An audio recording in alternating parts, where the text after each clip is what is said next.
All right, and we are back, everyone. So today we are going to finish up tightening down the actual camshafts, the cam caps themselves. My new torque wrench showed up. I'm definitely a lot happier with the way that this thing torques stuff, so I feel like it's a much more reliable tool.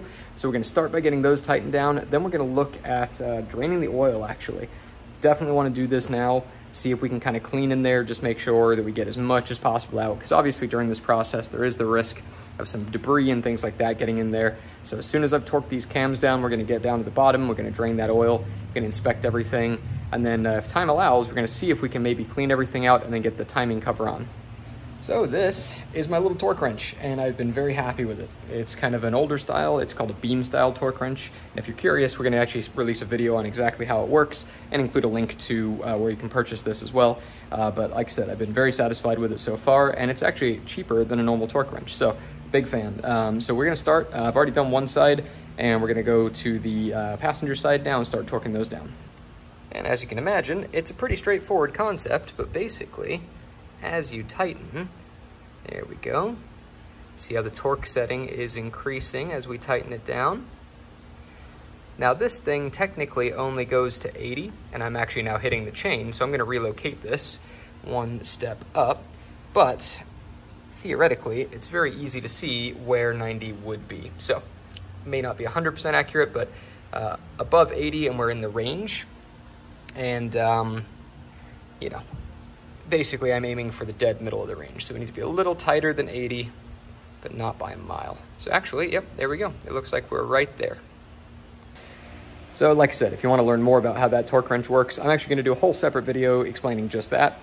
But for now, I'm going to work on torquing the rest of these down, and we'll go on to draining the oil. It is absolutely crazy how much more confidence-inspiring that torque wrench was. So very happy with that. Made super short work of it. So we are now done. I've tightened everything up in a logical sequence. I just started from the center out as far as the cam caps. So those are all buttoned up and ready to go. Like I said, I went to 90 inch-pounds. That lands it basically smack in the middle of the range. I think it's 85 to 95 is what it calls for. So now, time to change the oil. Well, drain the oil. And if you don't have one of these, I would highly suggest getting one. The whole, like, you know, enclosed situation makes it so much nicer to transport and move around. You got the plugs that you can put back in so you don't spill oil everywhere. I am never going back to an open pan ever again after using one of these. And this is a super high capacity one. We had this for when we were working on the F250. So this will hold like multiple oil changes worth of oil for cars. And obviously then you can pour that back into their containers with that little spout there, and take those back to your local auto store and basically return it to their oil recycling bin. So it's kind of a nice thing, makes it a lot easier to do that. It's clearly been a little while since I've changed the oil on this thing, because yeah, the drain plug is all the way on the front passenger side. So I definitely put that in about as far away as possible and then slid it all the way to the correct spot. So coming all the way around here now, that's where I've got my pan set. Right there, and you can see the drain plug right there. And I gotta be real, if you're this far into this video series, I feel like I shouldn't have to tell you how to drain your oil. So, you know, it's a 13 mil on the drain plug, and just got it freed up, so time for the big drain. Okie dokie. Let's see what we've got. Come on, a little more, just a little more, there it goes.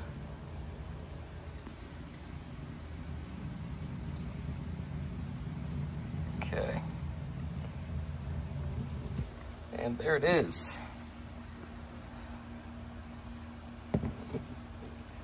And make sure you don't drop your bolt in there, otherwise your hands get extra dirty. So, I'm gonna let that drain, and then I'm gonna see if we can't find that piece of that timing chain guide. Woohoo! All right, so while that's draining, the other thing I should mention is I'm actually dropping the pan. Again, just because I don't trust that there's not going to be a bunch of debris in there from the timing chain guide. So, and you know, it gives me a good chance to clean any older gunk and stuff out of there as well. So the draining is now almost complete. I can kind of hear the dripping noise now. So yeah, basically we're going to drop the pan and, you know, put the catch pan under it to catch any last little drips that come from the underside of the engine. And then we'll see what we find inside the pan. All right, so we're about to remove the pan, and I'll show you here in just a second, but it's a lot of little bolts. So I haven't got the exact count just yet, but basically you can see the perimeter bolts holding it on, and they are 8 mil, and thankfully we have this guy, so it'll make short work of them, and they don't seem to be torqued up all that tight. So what I'm gonna do, I'm actually gonna remove all of them except for the corner ones, and then I'm gonna come back and remove the corner ones last, and that should allow me to have a little bit of control while I'm dropping the pan. I might even just loosen those, but leave them initially threaded, and then I can kind of drop the pan onto them, and then lower it the rest of the way from there. All right, so you can see that I've only left the corner bolts in, kind of like I mentioned before, and all of the interim ones are removed. I've also loosened the corner bolts, and as you can see, the pan has now separated away. So basically, I'm going to remove probably the front two first, and that way I can keep a hand under it, remove the back two, and lower it down. And of course, I got some cardboard under here. All right, the pan is down, and as you can see, a little bit of the coolant and oil thing going on in here. And it's real interesting. I didn't really see much in the oil that came out, but this just goes to show you that sometimes your oil can actually look okay, and you know, you still have a head gasket issue going on. So I'm going to get the rest of this out of the pan here, and well, I'm just tucking that back because the underside of the engine is still dripping a little bit. But I'm gonna basically take a clean, lint-free rag, kind of wipe off the excess from the engine. It'll still drip a tiny amount, but nothing the cardboard can't handle. And then we're gonna pull this pan out and give it a thorough cleaning and see if we can't find that debris from the timing chain guide. All right, and now that we have drained the oil out of it, we can see the chocolate milk at the bottom of the pan here. Not much, but definitely there. All right, so I'm done cleaning the pan for now. I might give it a once over just before I put it back on. Always an important check when you're replacing the pan gasket, just make sure you've got the right one. So I've just basically pulled the old gasket out and made sure that I understand where the two locating tabs on the gasket go. I'll show you what I'm talking about in a second. And I just got done comparing the new gasket to it so we can see that it is the correct one. So as you can see here, this is the drain plug. So again, we know this is the front passenger side corner. And the old gasket has this little square bump right here. And then on the front edge, it has this little square bump right here. And you have to make sure you have the gasket the right way up. There's basically one side that has a thicker tab that kind of pokes down. That's the lip that presses up against this. I have a feeling that this gasket may have been reused, potentially, just because there's oil that's worked its way around both sides of it, and the bottom surface that mates with this was extremely compressed. I mean, it was barely past the metal of the bottom of the motor. And when you compare it to this gasket, see if I can get it to focus here, where this bottom edge is almost like a little blade. And, you know, I know that will compress, but my guess is that potentially this gasket was reused, and that could have been leading to my leak. So I did verify. I lined my tabs up here. The first time I did it, I had it upside down, so these didn't line up, but when I flipped it over, it made sense, and I was able to follow each of the little bumps for the bolt holes, and everything lined up nice. So I can confirm this is the correct gasket, at least for my XJR, and I'll show you the part number now. There we go. And I've had good luck with these Euro parts pieces. I've been pretty impressed with their quality, so I always feel relatively safe purchasing a product from them. So I am not going to put the pan on just yet. I'm actually going to leave it off while I do the hand turning over of the motor. Just in case that frees up any last old oil, things like that. It'll just let it kind of, the last little drips come out. At this point, I am definitely being pedantic. You don't have to do this. But my mentality is this will be the best, most thorough oil change this thing has ever had. So yeah, essentially, with that pan clean, with the rotating assembly kind of rotated around a couple times, you know, not only will that have the effect of letting me test to make sure that the valves aren't, you know, making contact with the pistons, but it'll also kind of move some of the oil that's in there around as well, and hopefully kind of knock any of that last stuff down. And then I'll actually end up leaving it overnight, and I've got some rags under it because it's just such a minuscule amount now. And yeah, basically at that point, whatever's left in there is left in there. and should be good to put the pan back on. And then obviously I pulled the oil filter as well. Didn't show you that, but yeah, pretty straightforward. And I'll put a new filter and fresh oil in before the first start, obviously. So back on the top side here, obviously to turn the engine over, we're gonna need something to turn it over with. So I'm gonna go get the crank bolt that normally holds the pulley on. I believe that's gonna be my best bet, and we're gonna thread that bad boy back in, and basically we're gonna use that to turn the engine over by hand. And because the spark plugs are out, we shouldn't have any compression or anything, so it should turn over nice and easy. I won't be putting a ton of load on this, and I should be able to back the crank bolt back out pretty easily. Worst comes to worst, if I have trouble with it, I could always actually put one of the cam locking tools back on, or actually probably the better idea is to put the crank locking tool back in, and it'll be such a mild amount of interference on there, I should be able to unthread the bolt pretty easily. So I'm going to work on that now. I just have to find where I put the crank bolt. It's pretty gigantic, so I'm hoping I haven't misplaced it. And yes, I found it, and because I'm a nerd, of course, I'm cleaning it. It's the one shot I'm gonna have, so might as well make the most of it. So, when I initially threaded this bolt back into the crank, I noticed there were several threads where I felt a little resistance, and I remembered this has a thread locker on it from the factory, if I remember correctly. So what I did was basically just run it in by hand. I didn't use a wrench or anything. And as I threaded it in, you know, it'd get tighter and then free up, and then tighter and then free up. And I worked it down a little ways and then back out. And lo and behold, some powdered thread locker came out. So I did that several times and just got as much of the dry stuff out as I could. I twisted up a shop cloth inside there and dusted it out. And then I got it to the point where now it pretty much threads in the whole way with no resistance. And the last thing I did, once I got it down to just like the real fine amount of thread locker, yeah, you can see it goes right all the way in now. I basically took a nozzle of a brake cleaner, and I put it kind of at the very back top, and I just blasted the whole thing out, and then again hit it one more time with a twisted up shop cloth, and that seems to have done a really nice job of clearing the threads. So now that's in, we take our 24 mil socket, and I should be able to do it with a regular 1/2-inch drive handle because, again, I'm not fighting compression. There shouldn't be anything really that stops it. And we are going to ever so gently, ever so slowly turn the engine over. And if at any point I start to feel contact or resistance, I'm going to pause and we're going to go back and we're going to see what's going on. But fingers crossed, it should just turn over smoothly. I should be able to watch the cam lobes actuating the valves properly. And in essence, the valves should not touch the pistons. All right, so you'll have to forgive me. I'm filming with my left hand, as you can tell, but we're gonna go slow and steady. So that first little bit was just the bolt seating down. And it is not feeling like it wants to turn. So it may just be that this handle is too short, so I'm actually gonna fiddle with this and come back in just a moment. All right, so it does turn. I was just being overly gentle. I've just started it. I've maybe done 1/8 of a turn, something like that. I will do my best to film a little bit of the turning, but I don't want to go too far because I'm using both hands to make sure I'm really controlled with how far I turn it with the wrench. I was about to put a longer handle on it because that would make it easier on me, but I realize, again, I don't want to add leverage where I'd rather the motor stop me if something's, you know, not good. So I'm going to do my best to show you and we'll see what happens. All right, back to this view.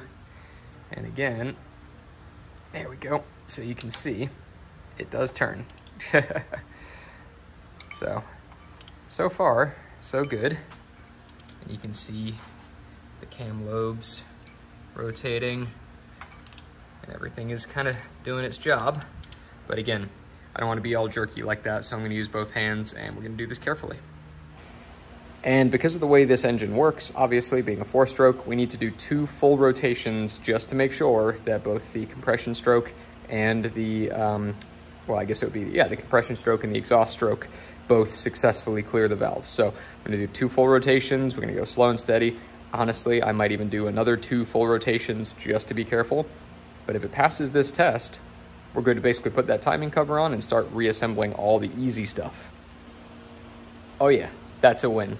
So I turned the engine over probably about 6 times just to be triple sure. and yeah, no interference issues. Everything seems to be good. I'm gonna set it back to where the flat spots are back up on the cams, because that way we know we're kind of at the original timing. I don't think it really matters for the first start, but might as well finish a rotation like that and kind of leave it exactly where we set it. After the first full rotation, it did free up a little and it felt a little happier. I think just because the engine sat for a handful of months in this exact position, basically, that it wasn't really, you know, super thrilled on the first one. The oil's drained off and stuff like that. But once I got it rotated and it got some oil back on those surfaces, that second rotation got a lot easier. So like I said, I'm going to set it where the flats on the cams are back pointing up.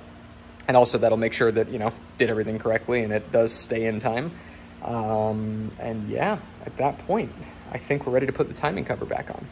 So I just realized what time it is, and it is a school night, so I'm probably not going to get the valve cover on in this clip. I think we are going to do that. I will be coming back tomorrow and hopefully knocking out the valve cover then. And thinking about it, I think right after the valve cover, I can go straight on, or sorry, the timing cover, I can put the valve covers back on, and that kind of starts really sealing up the whole engine again. And then we'll get into doing all the gaskets and everything for the charge air coolers, getting the blower back in. So this is a pretty exciting phase of the build because it's going to start coming back together pretty quickly. All right, we are back for another day on the XJR, and today is a big day because it's timing cover and valve cover day. So I've been working my way around and scraping off any of the old adhesive that has been left on from the last time the timing cover was on. It's common to put some RTV basically where any two like metal components in a gasket like this meet. So basically there's a dot here, dot down there, and then the way that this is designed, there's also a dot there, a dot there, and there was a dot on this corner here as well. So I'm gonna basically just put them exactly where I cleaned them off from, and you know, I figure better to have them there and you know, not need them than not have them and need them. So I'm gonna get back on cleaning this, get those surfaces nice and clean, then we're gonna move on to the timing cover itself. All right, so I've cleaned the mating surface off on the front of the engine, as well as removing the silicone sealer, or sorry, the RTV, from where the metal on metal connections are, where the cylinder heads attach, where the oil pan attaches. And I've also flipped over the timing cover, cleaned out the inside a little bit, and I've cleaned out the channel where the gasket's gonna go. So we're gonna basically insert the actual gaskets themselves now. Now, first things first, we've got this large one, which is going right in the center. You'll remember removing this when we started to clean the front of the timing cover. So basically this goes in from the outside, and you basically want to press it in evenly and carefully and kind of just tap it into place. This is the outside, this is the inside, and I'm going to double check, but I'm about 90% sure that this red plastic insert then gets removed after the fact. So we're going to get this one in, then we're going to flip it over, and we're going to put the actual seals that go up against the motor themselves, or itself, in, and it should be good. All right, so as you can see here, we are setting the crankshaft seal in place. Basically, you just want to make sure that you start it and kind of make sure the leading lip goes in evenly the whole way around, isn't getting caught on anything. I'm already halfway in, and I've just been using my thumbs and ever so gently just pushing it a little more, and making sure it goes in evenly. And then at the very end, I'm going to get something nice and flat and just give it one last firm press just to make sure it's really seated in there, and that should be good to go. Okay, so that worked pretty well. Ended up moving over right towards the end to a rubber mallet and the most important tool that any mechanic should have on hand at any given time, a 2x4. But as you can see, for the simple tools, it is seated nice and flush. So this red part now needs to be removed at the time of installation. Basically, you can leave it in there all the way up to the point that you want to put the crank pulley on. So I'm going to leave it in while we flip it over and do the gaskets on the back of this. All right, so you can see we've got it flipped over here, and I've already got a start on the gaskets. So between the two, it's pretty obvious which one is which. There's a short one, which is the smaller V for the inside, and then there's a nice long one that goes all the way around the outside. So I've started on one side here and been working my way along. One thing I should note, you're gonna need a special Jaguar gasket installation tool to get these in properly, which is your thumb. It's really easy. So basically, you see here, you've got another one of these little location notches like I was showing you on the oil pan gasket. That makes sure you have it the right way up. The notch will only go in one way, and it's pretty obvious because as you can see here, you get this real nice gasket lip that sticks up when you have it the correct way around. If you did it the other way up, it would be very obvious very quickly. You'd have this weird flat spot. It wouldn't look right. So basically, I usually try and kind of like start it at some key points like here, here, here, and then kind of work back towards the middle. Because otherwise, if you go all the way from one end to another, you can sometimes end up with the gasket kind of stretching a little, and you'll end up with some of these bends not lining up. So basically, yeah, just try and kind of do that, make sure it seats nicely, and make sure it looks like it's really sitting in the channel properly. And you can see it. I'm really close now on this end here, and literally just working it in like that. And there we go. This one's done. So I'm gonna finish up the big guy here. And this is basically ready to go on the car. Just little dots of RTV on the block before we put it on. All right, so it's always good to prepare ahead, knowing that I have the million little bolts to put on for this. I located those, and it took a second to clean them up. These things were covered in just black oil and road dirt, so I've cleaned all of them, made sure the threads are as clean as possible as well, so they're looking good. So next up, I have some gray RTV I'm gonna be using. There's 4 locations that I believe actually need it, which is again, where the aluminum part of the pan meets the bottom of the engine block. It's kind of signified by the little round dots towards the bottom of the timing cover. You'll see 2 circles in the gasket. That's where that is.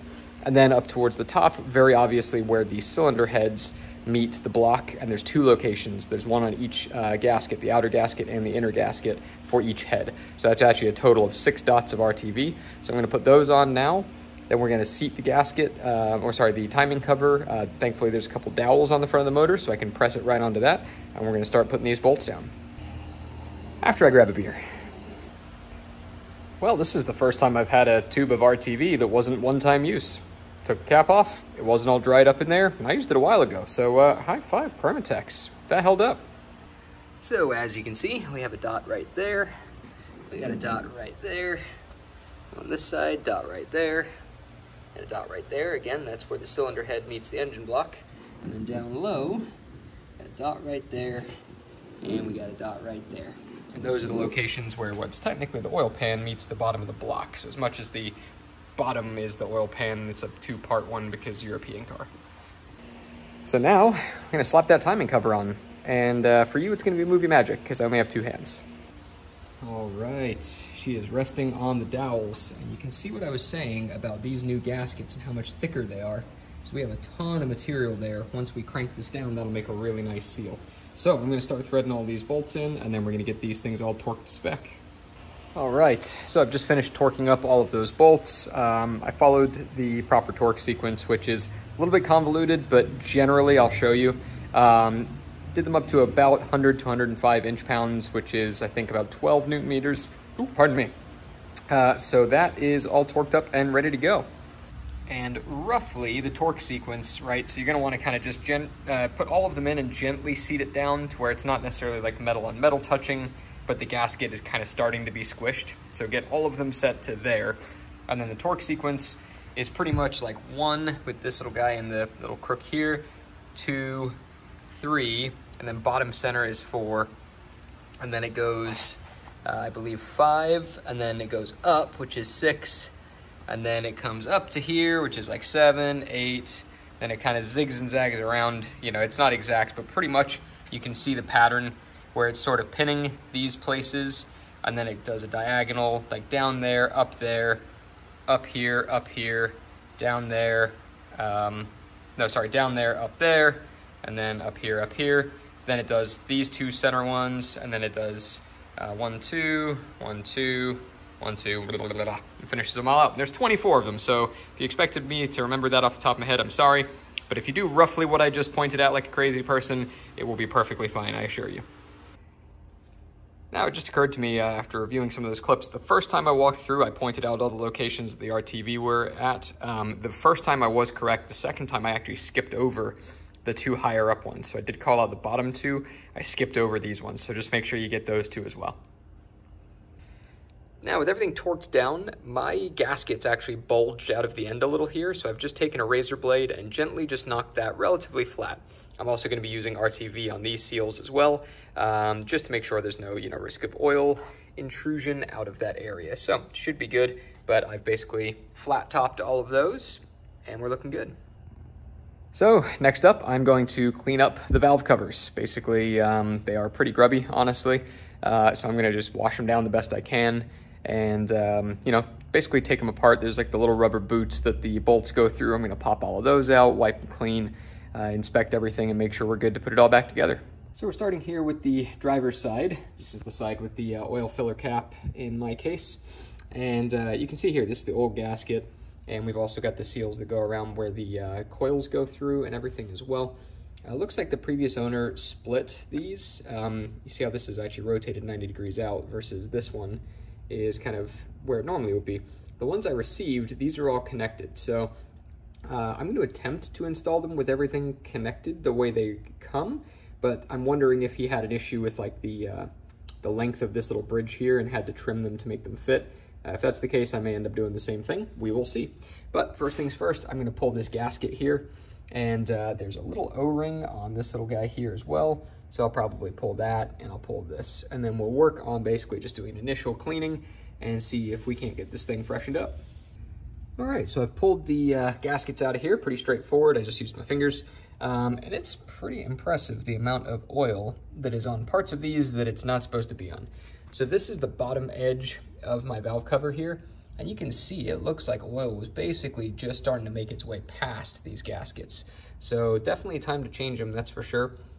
And then also, I believe the kit that I got not only came with the main gasket and these, but also the little rubber boots that go with these metal kind of retainers here that hold the screws in place. So I think these should, yeah, they just pop out now. And it's these little guys I'm talking about here, these little rubber gaskety things. So I believe I've got some new ones of those, and I'm gonna get these replaced as well. So coming over here to look at our new gaskets, it looks like these are color-coded per side. So it looks like the red one comes out of the driver's side here. And, you know, I think I mentioned when I first pulled these off, the two different colored gaskets, and in my head I was wondering like, man, you know, was one an old one and one's a new one or something like that? But it appears that when you get the kit, you get one gray one and one red one, and that tells you which side it goes on. So interesting. In this little bag here, I believe these little donut-shaped guys here are our new gaskets for the actual valve cover bolts. And then we've got a few other little guys here, so I'm going to track down what each of these things do. And I believe like these ribbed ones here, for instance, I think those have something to do with the VVT cars. I don't believe mine had these. But yeah, anyway, so I'm going to jump in and we're going to start getting these put into their respective locations. Well, actually, we're going to start cleaning this first. So now that the channels are all nice and cleaned out here and they're looking good, I've double checked and it does appear that these little gray donut guys that come in this bag here, there should be about 1 million of them, and they are the replacements for these. So as much as mine have this little lip, that's actually from them being pressed into shape for so long. So initially this is what they look like. These do just pop right off, as you can see here. It'll just pop over that lip there, and you pop this new one on here and seat it up against that collar. Just like that. And then basically this presses back up into there, but I've got to flip this over and clean the top first. Now you'll notice that I have all of these in reference to where they came out. That's just to make things easier, because obviously some of them are these little stud guys here, and we want to make sure we put them back in the correct order. So I'm just keeping them in sequence as to how they came out. I'm going to go around and clean each of these, replace the little donut guy, and then we're going to flip this over. We're going to clean the top side of it, flip it back over, and put all these back in. And some of mine were tore up, man. This is crazy. And honestly, I did have a little bit of a leak going on that I had yet to track down, and it was ending up on the top surface of the valve cover, and I think this is where it was coming from. So, hey, if you got a leak and it's kind of appearing on the outer surface of the valve cover, not down at the sides, it's probably these little guys. And don't forget, there's the two that come out of the middle here as well. All right, so we got all those little guys on there. They're ready to go, cleaned up with the new gaskets. And we're moving on to cleaning the top side of this. And all I'm doing is using a slightly damp microfiber, literally just water, and wiping down that surface, because I don't want to use anything harsh like brake parts cleaner or anything on plastic like this. It could mess up the surface. Who knows what it's going to do? So like I said, just a cloth with water. If that's not enough, I can always add a little bit of mild detergent like some dish soap, but I'm having a feeling from my initial test here that this is probably going to work. as you can see, as a quick bit of a before, it's really not all that awfully dirty. You can just see some of like the grime and stuff there on that contact surface. So not terrible, but we just want to get that cleaned up. You can see kind of drips a little bit of oil there as well from where it was kind of leaking into this area here. And here it is after a once over with just a wet cloth. That made a big difference. And again, you can use a mild detergent if you want to go even further. Like, you know, I got a couple small areas here where I could go over it once more, but in general, I think this thing already looks fantastic. So now that I'm satisfied with where this is at, I'm actually going to install this gasket. Same deal as all the other ones you've seen, so I don't need to run you through it obnoxiously all over again. Basically, just press this into the channel. Now the channel's all nice and clean. Then this is going to wait here while I go back over to the car and put those little dots of RTV in place. Then we're going to bring this back over to the vehicle, rest it in place, and we're going to get our first couple of screws in, bolts I should say, and start getting these things torqued down. Alright, so I definitely spoke too soon on this one. This is not quite as straightforward as I made it sound when it comes to like, oh, just stick the gasket in there. One thing that was not immediately obvious to me, and I should have remembered this from when I did my Crown Vic, these metal, basically jackets that go around the screws here need to pop over these little tabs here inside of the gasket. You see those little tabs? There, there, and there. But it's kind of a pain in the neck. And normally I'm all like, oh, but I found this easy way to do it. I don't have a super easy way to do it just yet. I think it is just generally fiddly. So the way I discovered that worked both of these times at least, compared to like not working at all, was to put the outer edge in first. So this thinner part right here, seat that down in there, and then poke the hardware up through and get these two tabs under that, because this has a little more material to it. And then you can kind of poke the outer edge down to get it started, and then use your flat blade, which I should call out, this is what I've been using the whole time here, carefully to press on this inner surface here to tuck it underneath the collar.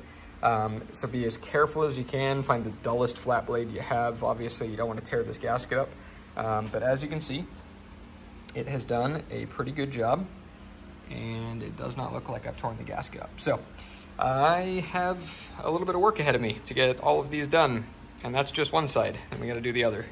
So this is probably the first thing that I would actually consider to be a pain in the neck on this whole freaking project.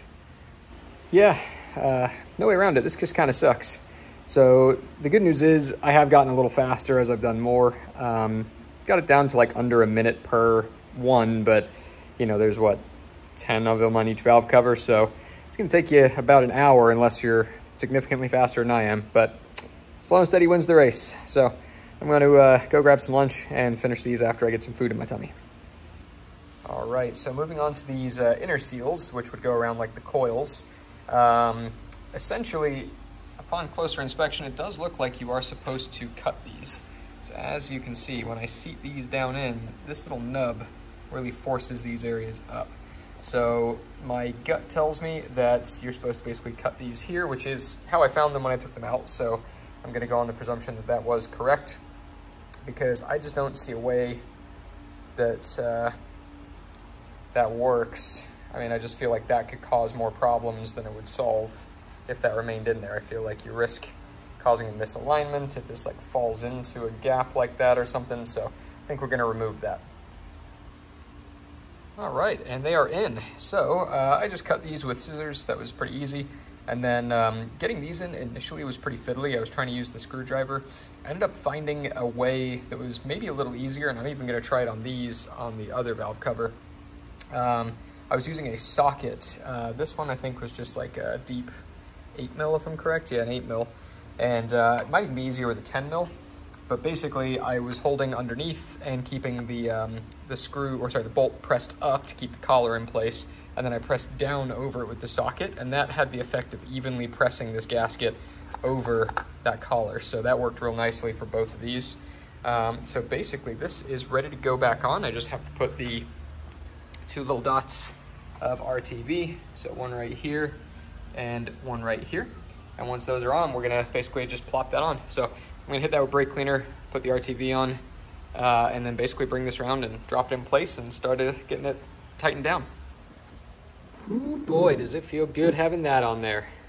So, as I noted, I put the RTV in at those 2 points, one up there, one down there, and I basically set the valve cover down nice and easy. The nice thing about the design, as annoying as it is with the gasket, everything does stay together, so it's really easy to get it on there nice and straight so you don't, mush the RTV around and all that. So there is a torque sequence to this. This one I do remember, and I will walk you through it right now. But basically, you're going to want to, first of all, follow this sequence multiple times. The goal is to evenly settle the whole head, or sorry, valve cover down.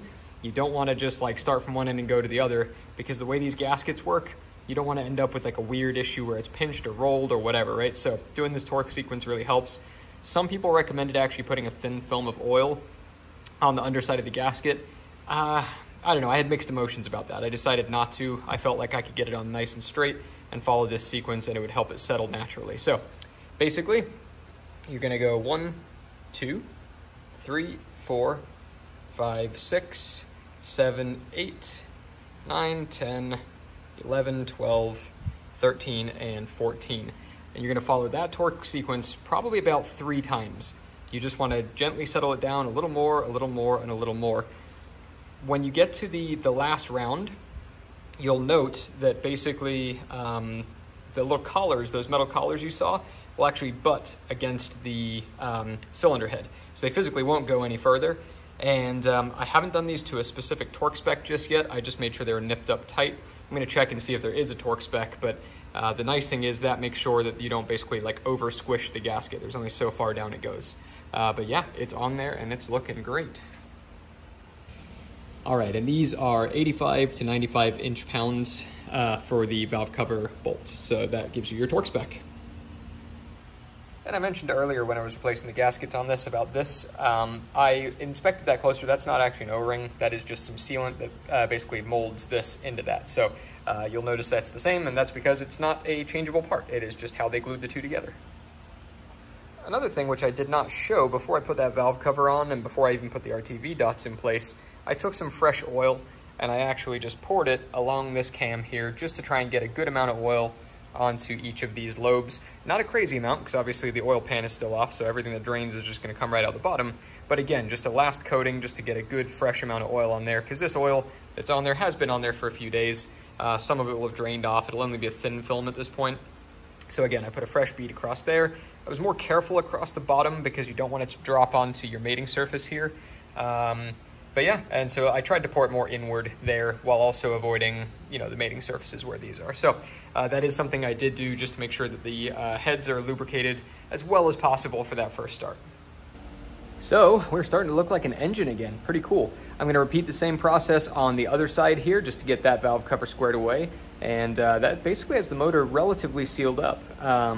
Huge milestone, honestly. I mean, just looking at this and seeing a motor that doesn't have everything exposed is just a relief on my end as well. So like I said, I'm going to do that process now. We're going to get the other valve cover prepped. I don't need to show you the exact same procedure again. If there is anything different, I will note it right as I go to install. But I think basically the next clip will hopefully be that valve cover on. All right, so that went off without a hitch. The other valve cover is on, basically the same procedure, no issues. I did experiment with using a 10 mil socket and trying to do that for the outer perimeter, like little clips that go around those shank thingies. It was not that much better, so I ended up just doing it with the screwdriver. However, it does make a big difference for the center 2 bolts. So again, using a deep socket to press it on initially and then a screwdriver just to kind of finish it out very much helped. So I'll show you what it all looks like, but I think this is about where we're stopping for the day. And look at that. That is a super clean looking motor. So obviously, again, next up pretty much is obviously getting some of this stuff out of the valley back up to where it's supposed to go. And then the supercharger will be going in, which is a huge moment. And when I say supercharger, I mean both the supercharger and the charge air coolers. Obviously, there's a logical way to put those in. I'm going to play with it because honestly, with the slotted bolt thing, I've been able to do it differently than most. I'm going to try and do it properly to where we can make sure that it's bolted down because again, that rear bolt in mine being loose and allowing the nose to dip down on that blower is terrible. So having it done up tight is the mission here, and whatever that takes, we're going to get that done. So I think the charge air coolers have to go in first, followed by the blower. But then I don't know, we'll figure it out with the throttle body. So you can follow along with us and see how we do it. And of course, this is the part of the video where I say, if you're enjoying watching us working on this, please, please, please subscribe. If you've watched more than one of these and you haven't subscribed yet, please consider hitting that subscribe button. You're probably going to want to see more, and it really, really helps us grow the channel. I think something like 95% of our viewers are not subscribers, and it would really help if we could get that number up. Again, we are trying to grow this channel just like everyone else, and we're hoping we're providing engaging and fun content, as well as, you know, doing some things that maybe, you know, you're being able to follow along with and, you know, finding useful. So if you at least hit that like button as well, that helps. And of course, you can always go over to Patreon and subscribe, or at least hit that button over there and help us out monetarily as well. We greatly appreciate that. But for now, we're done. So we'll catch you on the next one.